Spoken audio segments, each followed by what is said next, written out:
The moment I walked into my parents' living room, I knew this wasn't a family gathering. It felt like a verdict had already been reached, and I was the only one who hadn't been informed. Everyone was there, my parents, my sister Ashley, her husband already seated, already quiet, already waiting. No one asked how my drive was. No one offered coffee. The air was thick in a way I'd never felt in that house before. The same house where I'd grown up believing family meant safety. My mother folded her hands and said my name the way people do when they're about to say something they've rehearsed. My father didn't look at me at all. Ashley stared at the floor, then up at me, then away again. Within minutes, words like selfish and ungrateful were floating around the room, landing on me as if they'd always belonged there. I remember thinking how strange it was to be spoken about like I wasn't sitting right there. Then the number came out. $2.5 million. Spoken casually. Precisely. As if it were a shared account balance instead of the sum total of years I'd spent working myself to exhaustion. My stomach dropped. I hadn't told them that number. I hadn't told them anything. Really. And yet they were talking as if my money had already been allocated. As if my role in this conversation was simply to agree. That was the moment I realized this meeting wasn't about concern or curiosity. It wasn't about love. It was about money. And whatever happened next was going to change my relationship with my family forever. I'm Brittany Evans. I was 34 years old then. And for the first time in my adult life, I felt something close to financial safety. Not luxury. Not freedom to splurge or show off. Just the quiet relief of knowing I could breathe. After years in the tech industry, years of long hours, delayed plans, and constant pressure, I'd sold a significant portion of my equity and walked away with $2.5 million after taxes. To anyone on the outside, that probably sounded like a dream. To me, it felt like finally standing on solid ground after years of treading water. I hadn't announced it. I hadn't celebrated publicly. I didn't post anything online or call my relatives to share the news. I didn't even change the way I lived. The money sat there like a locked door I didn't plan to open anytime soon. It represented stability, not status, a chance to stop living in constant survival mode. So when my parents started calling more often, I didn't immediately suspect anything. At first, it felt almost nice. A check-in here, a longer conversation there. Ashley's name came up, as it always did. She was stressed, overwhelmed, tired. Being a mother was harder than she'd expected. Money was tight. I listened, offered sympathy, kept my own life vague the way I always had. Then came the suggestion that we should all sit down together, just to talk. No agenda, they said. No pressure. Family should communicate more, my mother added. I ignored the tight feeling in my chest and agreed. I'd spent most of my life doing that, pushing down discomfort in the name of keeping things smooth. Now, standing in that living room, I wondered how I'd missed the signs. The way everyone was already positioned. The way no one smiled. The way the conversation skipped right past anything resembling congratulations. Instead, my father talked about values, about how money had a way of changing people. My mother nodded along, saying she just didn't want me to lose myself. Ashley spoke next, carefully. She talked about how hard things had been lately, about bills and kids and feeling like she was drowning. She never asked me for anything directly. She didn't have to. The implication hung there, heavy and unmistakable. I was expected to respond, to fix it. Like I always had. As they spoke, something inside me started to shift. I realized no one was curious about how I felt. No one wanted to know what that money meant to me, what it had cost me. They were already planning around it, already counting it, already deciding who deserved it more. When my mother finally said, "You don't really need all of that, do you?" I understood that this wasn't a conversation I'd walked into by accident. This meeting had been planned. The conclusions had been drawn long before I arrived. And whether I agreed or not was about to determine whether I was still considered part of this family at all. As they talked about what I owed them, I realized this moment hadn't come out of nowhere. It felt sudden only because it had never been said out loud before. The truth was, this pattern had been forming my entire life. Quietly, patiently, waiting for the right moment to surface. Sitting there on my parents' couch, listening to them explain why my money should solve someone else's problems. I understood that this wasn't a betrayal born overnight. It was the natural conclusion of a story that had started decades ago. I grew up in a quiet suburb in Massachusetts, the kind of place where nothing looked wrong from the outside. Our house was modest but well kept. My parents were practical people, proud of being stable and responsible. There was no shouting, no chaos, no obvious cruelty. If you asked anyone, they would have said we were a good family. And for a long time, I believed that too. I was the older child, the one who learned early how to stay out of the way. From the time I was small, I was told I was mature for my age. Capable. Easy. Words adults say when a child doesn't need much from them. When I did well in school, it was expected. A quick nod. A brief smile. Then life moved on. When I struggled, I figured it out on my own. That was just who I was. Ashley was different. She wasn't bad or lazy. She was sensitive, emotional, easily overwhelmed. At least, that's how my parents described her. When she struggled, everything slowed down. There were conversations, reassurances, adjustments. Her needs were discussed openly, treated as urgent and important. Mine were assumed to be handled already. I don't remember anyone ever sitting me down and saying, "Your sister matters more." It was never that explicit. It showed up in smaller ways. I packed my own lunches while Ashley forgot hers and got money for cafeteria food. I learned to manage my homework without reminders, while Ashley needed constant checking in.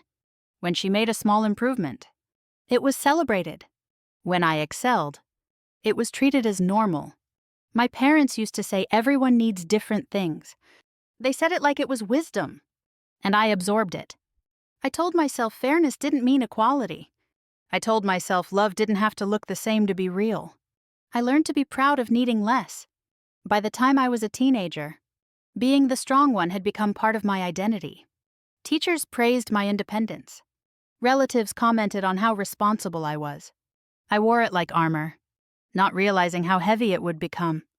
I stopped asking for help because it felt unnecessary, almost indulgent. I didn't want to be a burden. I didn't want to create problems. Ashley, meanwhile, was allowed to drift. She tried different interests, different plans, different versions of herself. When something didn't work out, my parents stepped in. When she needed money, it appeared. When she was stressed, the family rallied around her. No one resented her for it. At least, not out loud. I didn't resent her either. Not then. I understood my role. I was the one who would be fine. The one who could handle it. That phrase followed me everywhere. If I could handle it, why wouldn't I? If I was capable, why would anyone worry? As we grew into adulthood, those roles didn't disappear. They just became more expensive. I paid my own way through most things. Even when it was hard, I chose stability and structure because chaos had never been an option for me. Ashley struggled with consistency. Jobs didn't last. Plans changed. Life felt overwhelming to her in ways it never seemed to be for me. Whenever something went wrong for Ashley, my parents leaned in. Whenever something went right for me, they leaned back.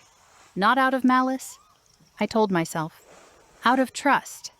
They trusted me to be okay. That trust slowly turned into expectation. Expectation turned into assumption. And assumption became entitlement long before money ever entered the picture. Sitting in that living room years later, listening to them talk about my finances as if they were a shared resource, I saw the through line clearly for the first time. I had been trained to absorb responsibility quietly, to smooth things over, to sacrifice without acknowledgement, to equate love with compliance. They weren't suddenly treating me like a solution because I had money. They'd always treated me like a solution. The money had just made it obvious. As my father spoke about family values and my mother talked about sticking together, I felt myself drift back into the room. The past snapped into the present. The same dynamic was playing out again. Only now the stakes were higher. This time, it wasn't about chores or school or emotional labor. It was about my future. They weren't asking me to help my sister. They were expecting me to. For most of my adult life, being capable was the safest place to stand. Work gave me structure, distance, and a sense of control I'd never felt growing up. When things were difficult, I didn't call home. I handled them.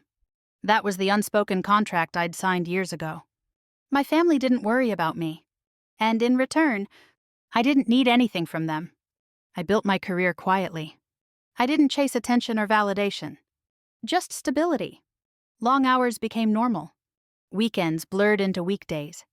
I postponed relationships, vacations, even rest, because I believed there would be time for those things later. Work wasn't just a job to me. It was proof that I could stand on my own without asking anyone for permission or help. When I finally reached a point where I could sell a significant portion of my equity, the feeling wasn't excitement. It was relief. The kind that settles deep in your chest when you realize you don't have to live on the edge anymore.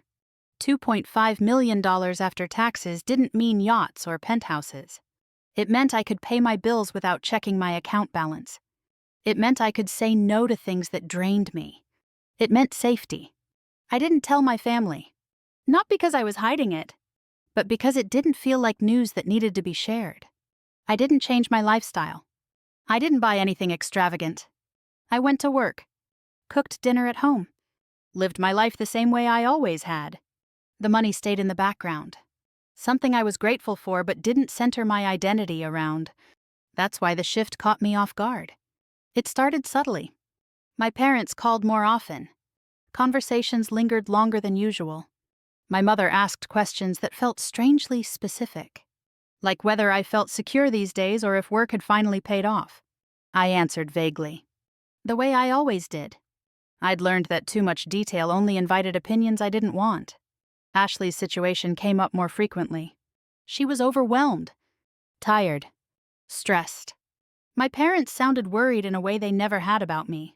They talked about how hard things were for her, how much pressure she was under. I listened, nodded, offered sympathy. None of it felt unusual at first. Then I noticed how the tone changed when my name came up. There was a carefulness to it. Compliments that felt rehearsed. Praise that didn't quite land. It was subtle, but it made me uneasy. I couldn't put my finger on it, but I felt like something was being measured. I didn't realize they knew the exact number until it was spoken out loud in that living room. $2.5 million. Not rounded. Not estimated. Precise. Hearing it said that way made my skin prickle. I hadn't shared that information with anyone in my family. I hadn't posted it anywhere. I hadn't even talked about it with friends outside my professional circle. Someone had told them. I didn't know who or how. And in that moment, it didn't matter. What mattered was what they did with that knowledge. The moment my financial security became visible to them, it stopped being mine. It became a topic, a resource, a potential solution. Looking back, the signs were there. The increased contact, the sudden interest, the way conversations kept circling back to money without naming it. They weren't curious about my success. They were positioning themselves around it. When my mother suggested we should all sit down and talk, she framed it as concern. Family should communicate more, she said. It would be good for all of us to be on the same page. The words sounded reasonable, harmless.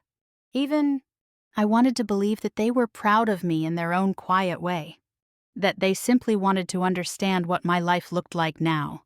I ignored the discomfort in my chest and agreed.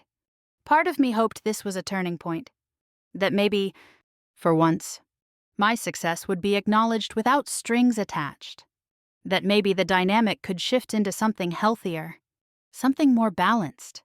I wanted to believe that the people who raised me could see me as more than the one who always handled things. Instead, I walked into a room where my future had already been discussed without me. As I sat there listening to them talk about responsibility and family and what was fair, I realized my success hadn't changed how they saw me. It had simply given them leverage. For years, my independence had made me invisible. Now it made me useful. I thought back to all the times I'd stayed quiet to keep the peace. All the times I'd absorbed stress so no one else had to. I saw how easily that pattern slid into this moment. How natural it felt to them to expect me to carry one more burden simply because I could. By the time the conversation reached its polite but unmistakable conclusion, one thing was clear. This wasn't a discussion about my life or my choices. It was an assumption dressed up as concern. I thought they wanted to talk about my success. I didn't realize they had already made plans for it. I knew something was wrong the moment I stepped inside. The house looked the same as it always had, but the energy didn't. Everyone was already there. Already seated. Already quiet. No one got up to greet me. No one asked if I wanted water or coffee. It felt less like I'd arrived at a family home and more like I'd walked into a room where people had been waiting for me to take my place. My parents sat side by side on the couch, their posture stiff and deliberate. Ashley and her husband sat across from them, close enough that their knees nearly touched. The arrangement was subtle, but unmistakable. Lines had already been drawn. I took the only open chair, suddenly aware of how alone I looked in that circle. My mother started first.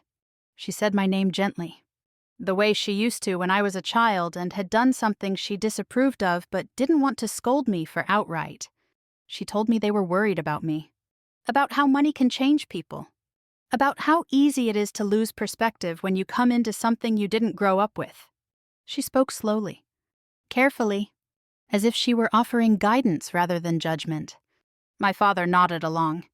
He talked about values, about humility, about remembering where you came from.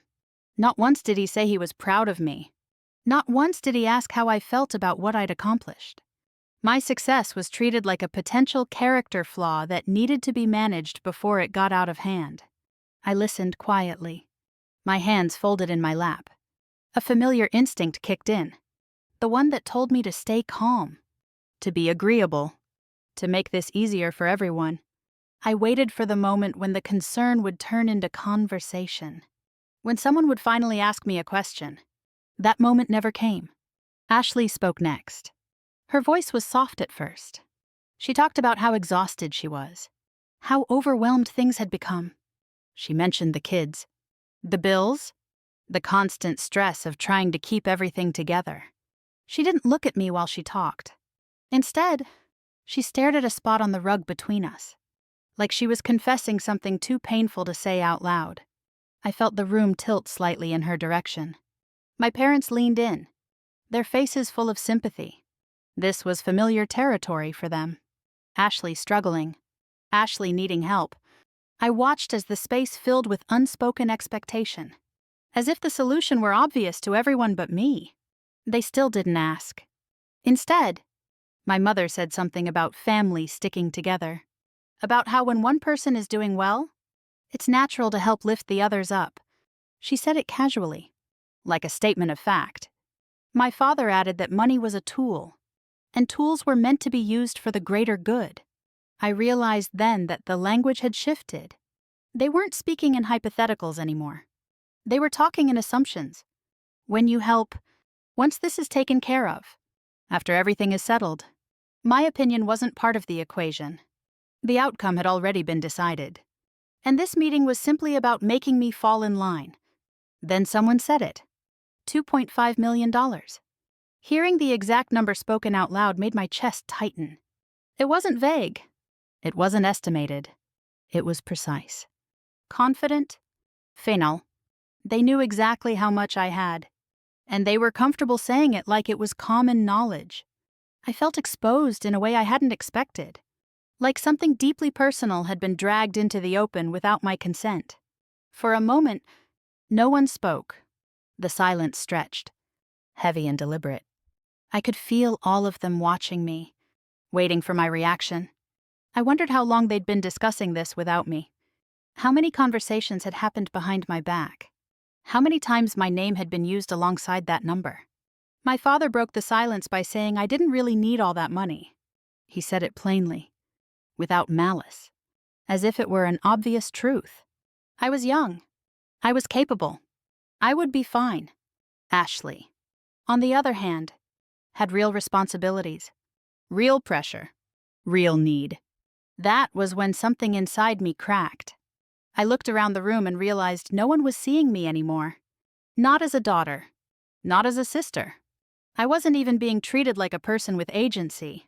I was being assessed, evaluated, calculated.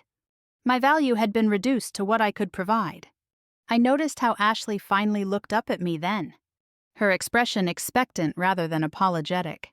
I noticed how my mother's face softened, as if the hardest part had already passed.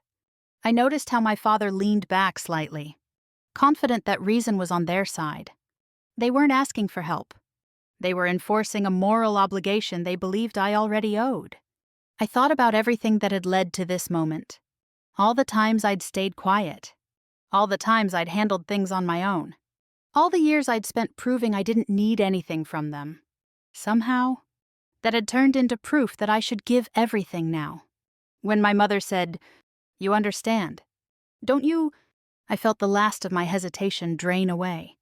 There was nothing left to misunderstand. This wasn't a conversation. It was a decision they expected me to obey. And for the first time in my life, I knew that whatever I said next would change everything. The room went quiet after my mother finished speaking. The kind of quiet that presses against your ears and makes your own breathing sound too loud. Every pair of eyes turned toward me, not with curiosity, but expectation.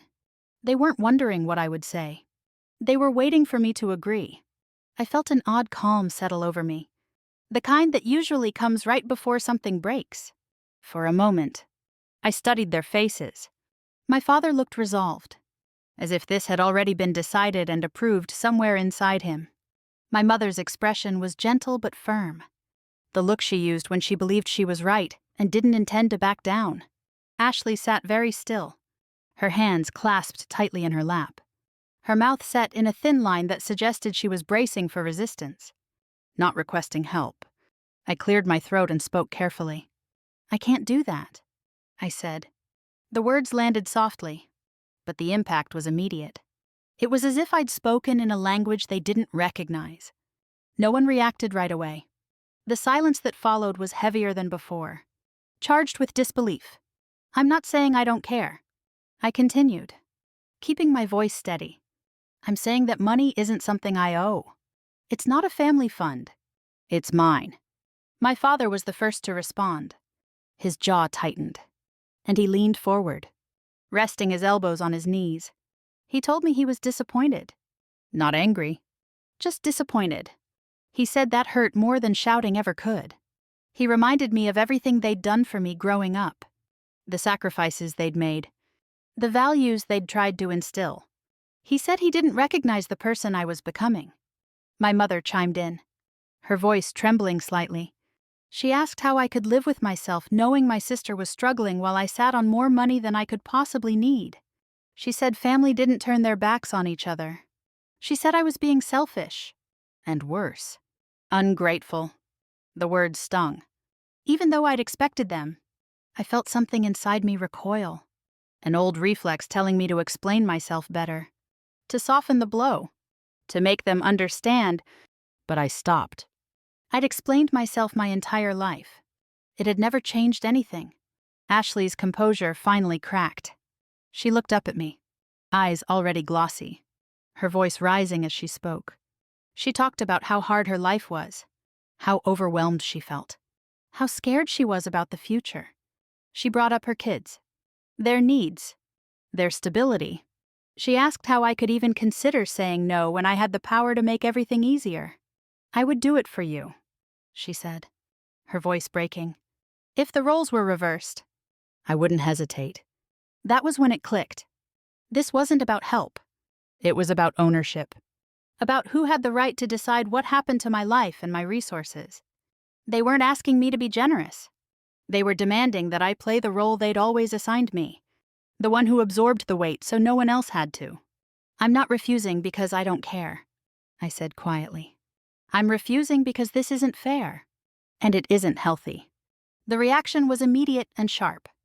My father's disappointment hardened into anger. He said money had changed me. He said I'd lost my sense of family. He said that if I couldn't step up when it mattered, then I wasn't the person they thought they'd raised. Then came the line that split the room in two.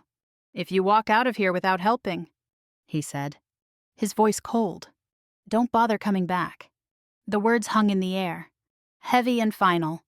My mother gasped softly but didn't contradict him.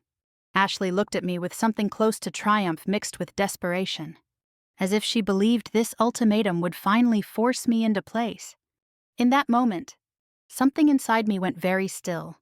I realized there was no version of this conversation where I kept both my autonomy and their approval. No compromise that wouldn't leave me resentful, depleted, and trapped in the same pattern I'd been living in for decades. They weren't offering love. They were offering conditional acceptance. And the price was everything I'd worked for. I stopped trying to explain. I stopped defending myself. I stopped hoping they would suddenly see me differently. "I'm not negotiating," I said. The words surprised even me. They came out calm, firm, and unmistakable. The room reacted instantly. My mother started crying. Ashley shook her head, whispering that I was destroying the family.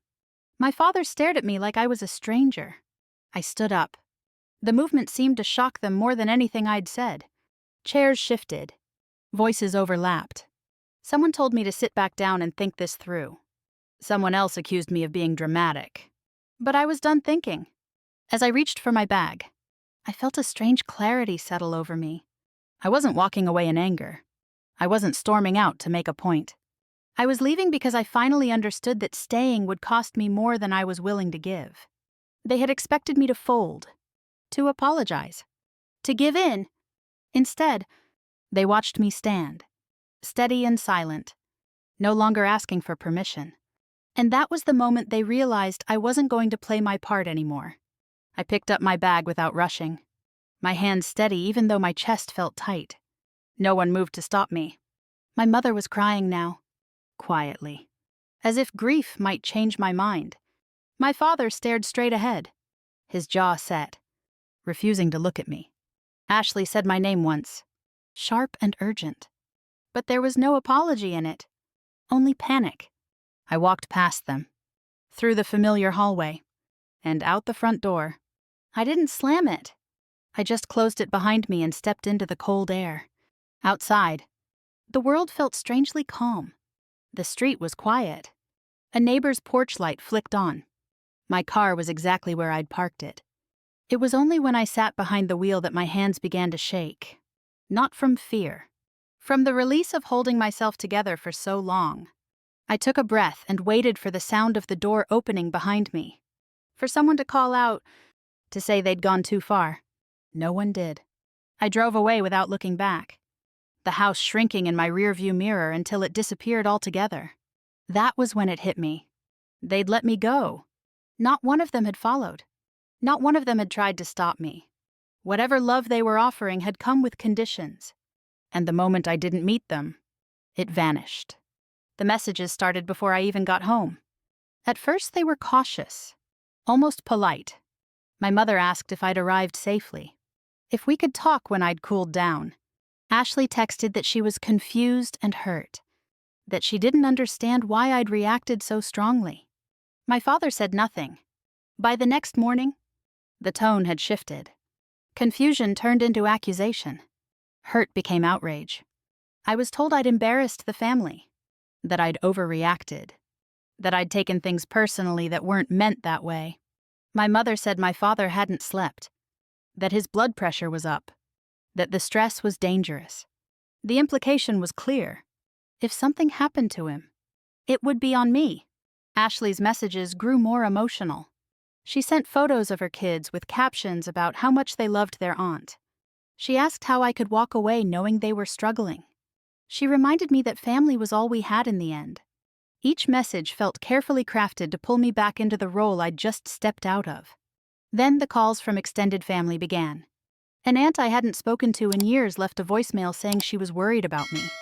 That money had a way of changing people. A cousin messaged me to ask if everything was okay.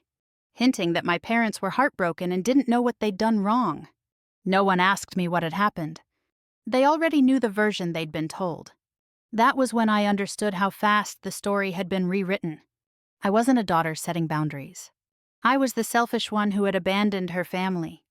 The narrative had been decided, and I was the villain in it. My phone became a constant source of tension. Every vibration made my stomach clench. Every new message carried the same underlying demand. Fix this. Make it right. Pay the price. I noticed something then that changed everything. Not one message asked how I was doing. Not one person wondered what the meeting had been like for me, how it felt to be cornered and given an ultimatum. They only cared about what I was going to do next. That realization brought a strange sense of clarity. I stopped responding immediately. Not as a punishment, but as a necessity. I needed space to hear my own thoughts without theirs drowning them out. I silenced my phone. I took long walks without music, letting the noise settle. For the first time, I allowed myself to sit with the discomfort instead of rushing to resolve it for everyone else. The guilt was still there, pressing in from all sides. Years of conditioning don't disappear overnight. I questioned myself constantly. Had I been too harsh? Could I have handled it better? Was there a way to help without giving everything up? Each question pulled me back toward the same trap. Then I remembered how easily they'd drawn that line. Help us, or don't come back. Love shouldn't sound like a threat. I began to see the pattern clearly. When I was useful, I was valued. When I resisted, I was discarded. That wasn't family. That was control dressed up as concern. Setting boundaries didn't make the pain disappear, but it gave it a shape I could understand. I wasn't cruel. I wasn't heartless. I was protecting myself from a dynamic that would never stop taking if I didn't say no. Days turned into weeks. The messages slowed but didn't stop. Each one carried a new version of the same plea, the same accusation. I read fewer of them. I answered none. Silence became my first real act of self-respect. One evening, sitting alone in my apartment, I felt the weight of what I'd done settle in. I'd walked away from my family. That wasn't a small thing. It hurt in ways I hadn't anticipated. But beneath the grief was something else. Something steadier. Relief. Staying would have meant surrendering my future piece by piece. Always expected to give more. To fix more. To carry more. Walking away hurt. But staying would have destroyed me. The quiet that followed was harder than the confrontation itself. Once the messages slowed and the phone stopped lighting up every few minutes, there was nothing left to distract me from what I'd done. I went to work. I answered emails. I cooked dinner. From the outside, my life looked unchanged. Inside, everything felt unsettled. Like the ground had shifted and I was still learning how to stand on it. I told myself I should feel relieved. And part of me did. But relief wasn't the only thing there. Guilt crept in during the quiet moments, late at night or early in the morning, when there was no noise to drown it out. I replayed the meeting in my head, searching for a version of it where I said the right thing in the right way and somehow kept everyone happy. I wondered if I'd been too cold, too firm, not patient enough. What kind of daughter walks away from her own family? That question followed me everywhere. It echoed in my mind when I was alone, when I passed families laughing together in restaurants, when I thought about holidays I might never attend again. I'd spent my entire life being the reliable one, the reasonable one, the one who didn't cause trouble. Walking away felt like betraying that identity, even though it was the same identity that had trapped me for so long. The guilt wasn't loud or dramatic. It was quiet and persistent. It sounded like my mother's voice telling me family should come first, like my father's disappointment hanging in the air, like Ashley's tears and the unspoken accusation that I had chosen money over blood, even though I knew, logically, that it wasn't that simple. The feeling refused to go away. I started to realize how deeply those messages had been woven into me. I'd been taught that being strong meant not needing anything, that being loving meant giving without limits, that saying no was something you only did if you were selfish or cruel. Those beliefs had shaped my entire life. And they didn't disappear just because I'd finally challenged them. After weeks of carrying that weight alone, I did something I'd never done before. I asked for help. Sitting in a therapist's office for the first time felt strangely uncomfortable. I was used to being the one who listened, who managed, who figured things out on her own, saying everything out loud.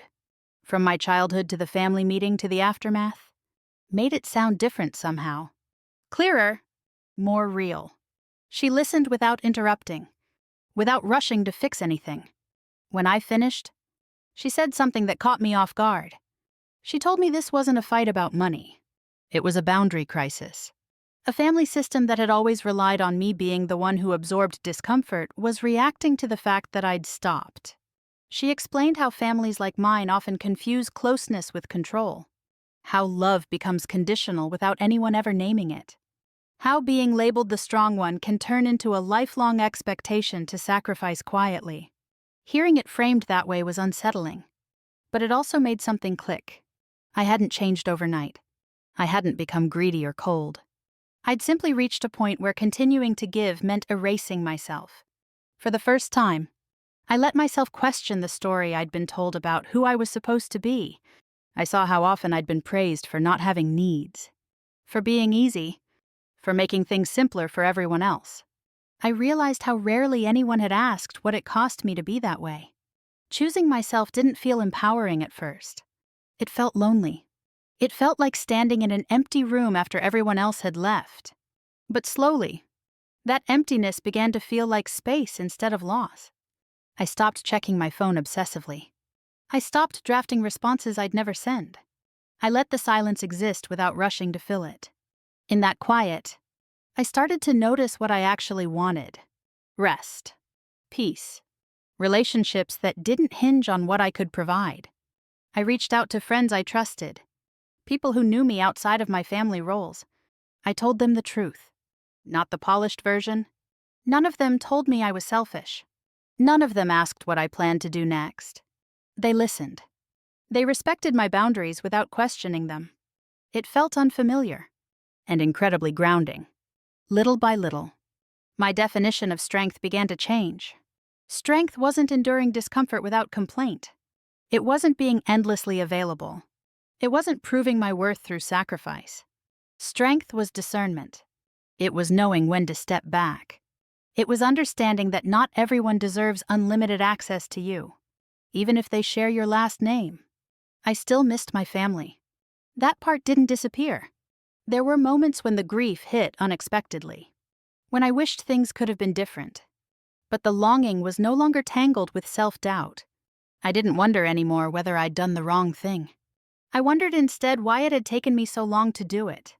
For the first time in my life, I wasn't trying to prove that I was good. I wasn't trying to earn love by being agreeable or useful.